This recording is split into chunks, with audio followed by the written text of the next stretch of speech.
Welcome to my Dragon Ball Daima Episode 3 Easter egg video and things you missed as we examine a lot of the Easter eggs that were given to us in Dragon Ball Daima, tons of lore drops, a possible Toriyama retcon, and so much more. Make sure you watch the video all the way to the end, and if you will please leave a like, it does help out the channel, and if you're new, subscribe and enable all notifications. Let's get right into the very first Easter egg, which was early in the episode. A new bit of lore and information from the Supreme Kai is that the Demon Realm ships, which they call airplanes in Japanese, they function on magical power, so they're very fast. This is how they're able to get from the Earth to the ends of the universe. And at the ends of the universe lie a very interesting character known as Warp. Warp is the guardian, presumably some kind of a demigod that connects you to the world between worlds, the realm between realms,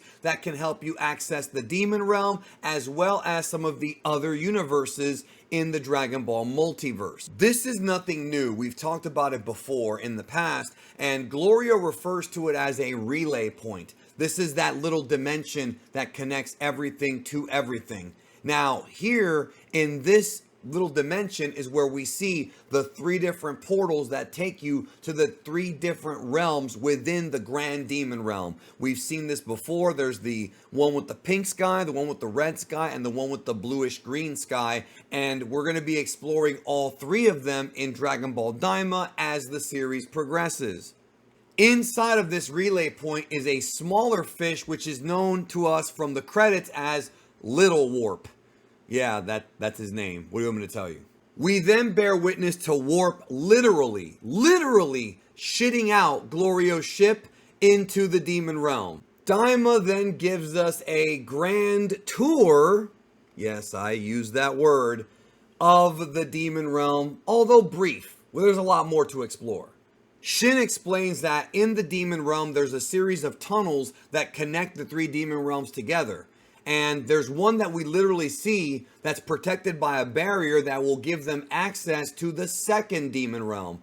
I'm going to predict or prognosticate that they're going to find a way to break that seal at some point and go in.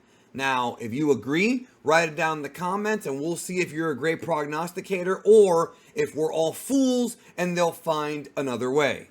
Now, I've been talking for a couple weeks about how I don't fully trust Glorio. Glorio's kind of a shady individual, and there's a conversation here had by the Supreme Kai and Glorio about the fact that he's from the third demon realm, but is able to access Warp, and he says he does work in the first demon realm. So he works in the location of Goma and Degasu and Dr. Arinsu. So Supreme Kai is like, well, what kind of work do you do, buddy boy? And then he very quietly and very somberly kind of dodges the question and says this and that. There's been a lot of theories, and even I had heard that the gold thing with Goku coming into the demon realm is done to specifically overthrow Goma.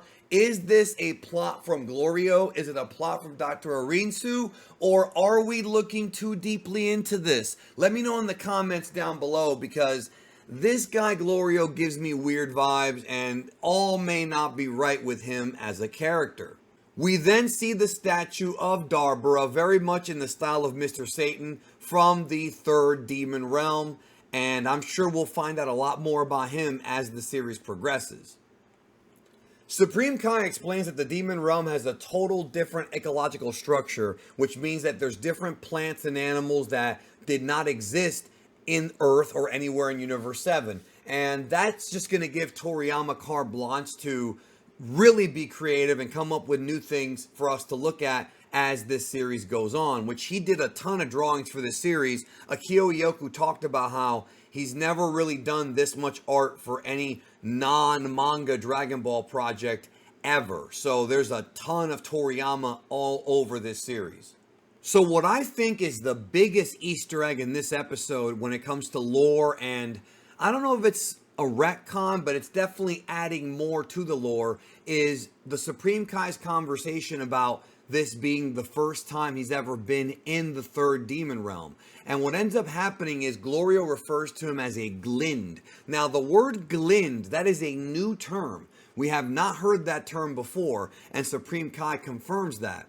The story here is that Glorio reveals that Glins used to live in the second demon realm. Now, he says that the Glins live there, but some are probably going to assume that this contradicts Toriyama's whole origin about the Shinjin tree, which he said in an interview almost 15 years ago, but way before Daima was even thought up. Well, it may be because Toriyama never revealed where the Shinjin come from, nor did he reveal where the Kaiju tree is. I've talked about it before. It could very well be that this tree that gives birth to the Supreme Kais is in the second demon realm. Or, notice how Glorio says many Glin used to live in the second demon realm. Perhaps they came from the Kaiju tree planet into that demon realm. This is something we have to keep an eye on, because this is new lore and something that could change how we view the Supreme Kais and the whole god hierarchy in general. People have asked me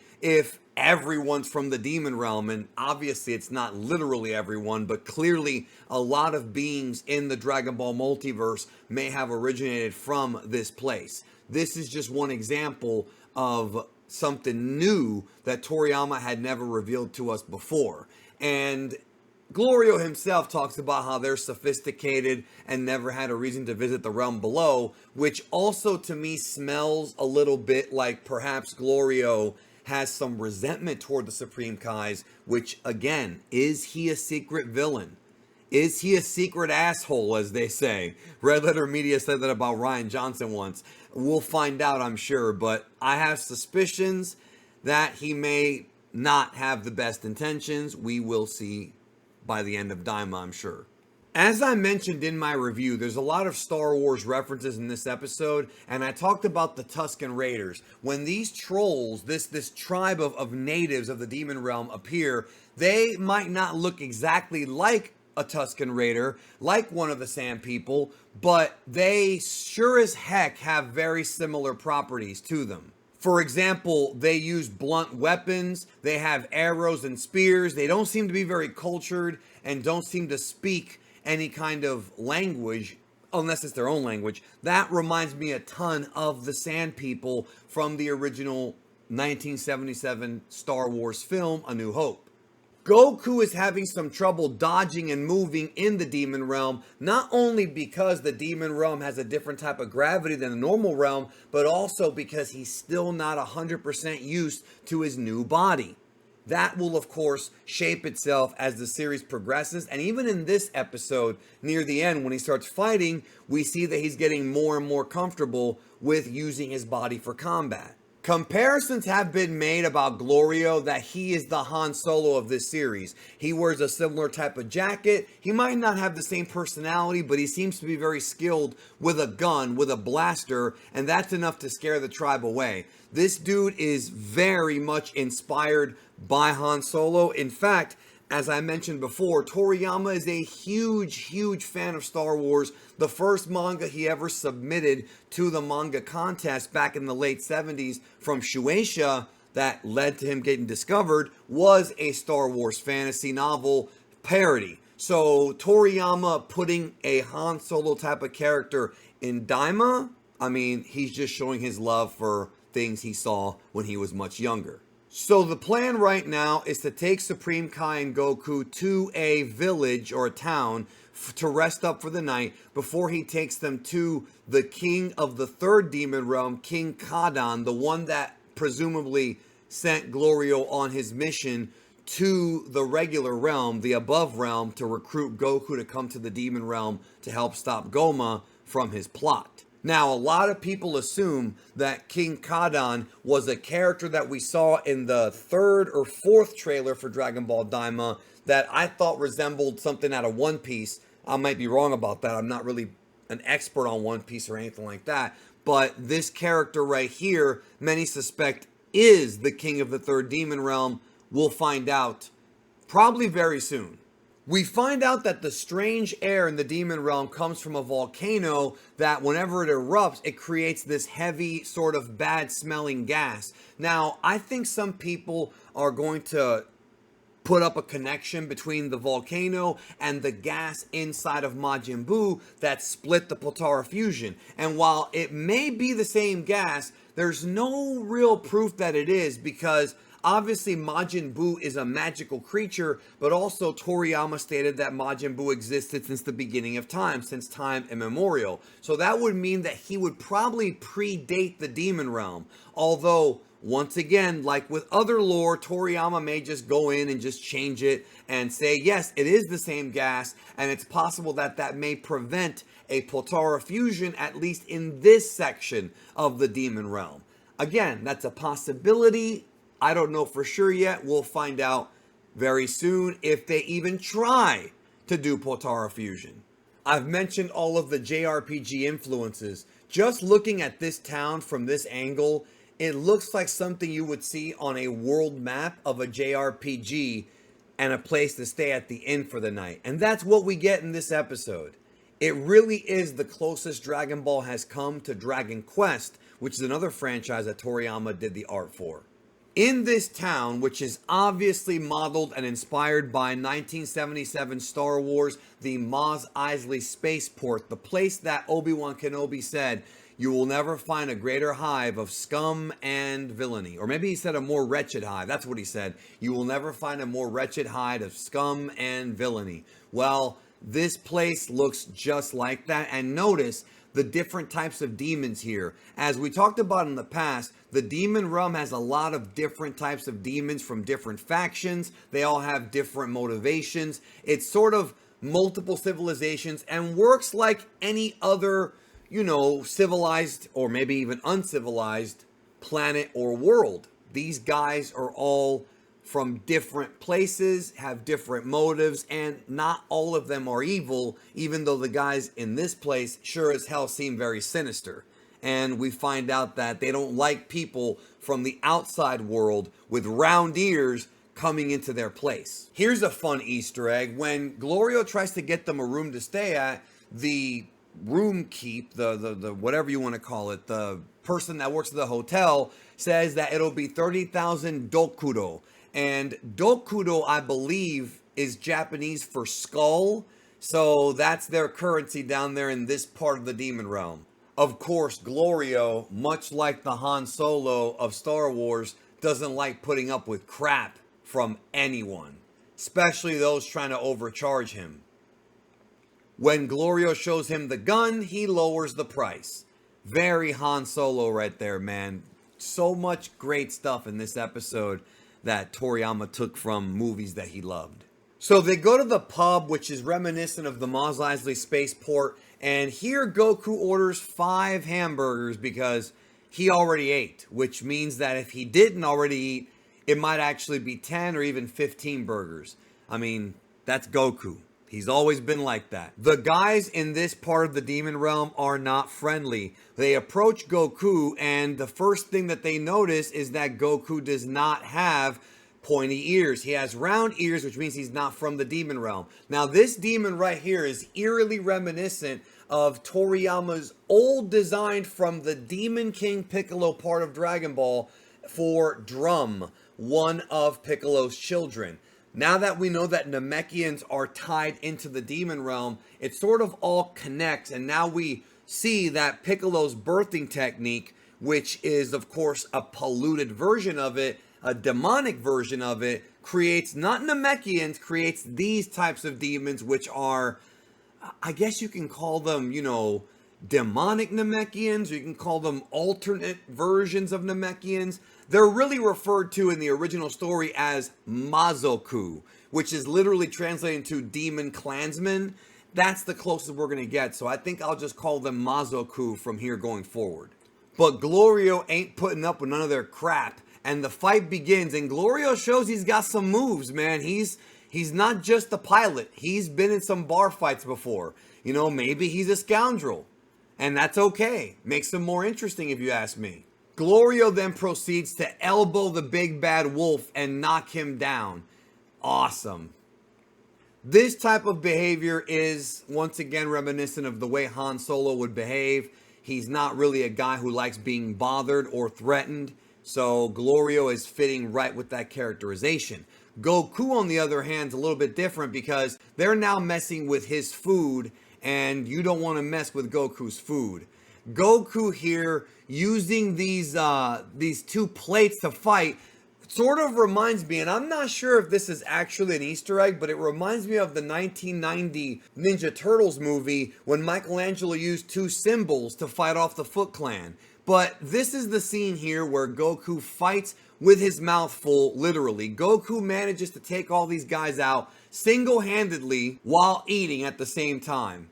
One of my favorite sequences we've seen in a long time from Dragon Ball because Goku loves to fight and eat, and here he gets to do it at the same time. Goku is still struggling to move his body, but little by little he's getting the hang of it as he drops a Randy Savage elbow on one of the demons, and after doing some stretching, he's starting to feel a lot better about this demonic atmosphere from the demon realm. And of course the demonic gravity, and he's able to actually dodge this axe attack from behind, which means that he's starting to really get comfortable.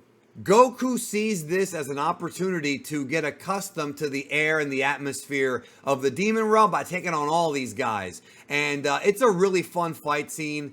Again, though, as I mentioned in my review, this part of the story is mostly reminiscent of early Dragon Ball when Goku would fight different kinds of bandits, you know, on the streets and in the roads and the forest, as well as different types of dinosaurs. That's what Goku did. And then as Daima progresses, when we start seeing the Super Saiyan forms, then we'll start seeing Ki Blast and Dragon Ball Z type of fighting, and then a bit more GT ideas near the end or from the middle to the end. There is GT in Daima. The whole thing is this is a 40th anniversary anime celebrating all of Dragon Ball for the past 40 years, borrowing elements from the different Dragon Ball properties. So you're going to get a lot of stuff also from Heroes and different parts of the entire creation of the series from Toriyama Sensei himself. And that's cool because it deserves to be an anniversary series if it's going to do stuff like that. This punch to the nose reminds me of Goku's punch to the nose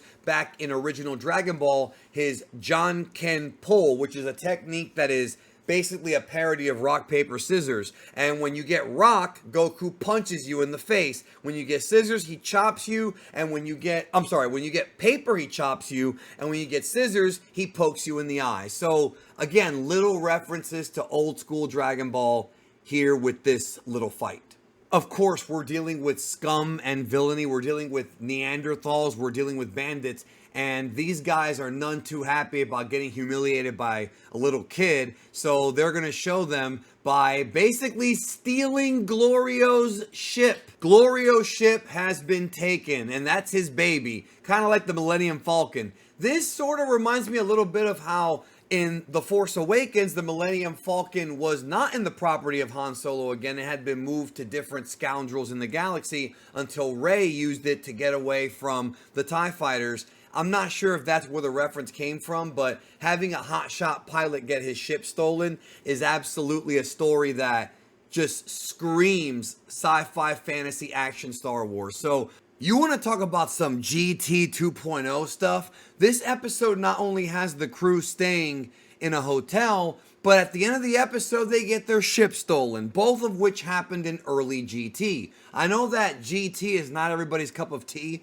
and I know that early GT is hated by a lot of people. At least with this version, it's not in space in some random planet. It's in the demon realm, a place we're going to be exploring more of, and at least it's by the hand of Toriyama, along with a more modern group of writers, not the crew that was involved with GT way back in the day. Besides that, one thing that I want to touch on that's not a GT reference, but still cool nonetheless, is the pointy-eared thing. Now, the pointy ears and the fact that Supreme Kai used magic to make Goku's ears pointy is a reference to Star Trek. And we know Toriyama is familiar with Star Trek because there are other references to Star Trek all over the original series back in the day. So on Star Trek, people would use fake ears to blend in with Vulcans and Romulans and whatever. Toriyama's using it here to trick the warped fish. The last Easter egg has to do with the note they left behind. This was written in a mirror-inverted, stylized version of Japanese katakana, which, when translated, means, "We're taking it away from you, dummy." How wacky is that? This is the cliffhanger of the episode, and presumably in the next episode, we'll see how they get the ship back to continue the quest. If you enjoyed this Easter eggs video, check out the video on your screen right now going into more Dragon Ball Daima lore, as well as the history of Dabura, the Demon King. That's a cosmology guide video that I think you'll enjoy, going into the character's history and creation. Thank you again. Take care, guys. I'll see you tomorrow.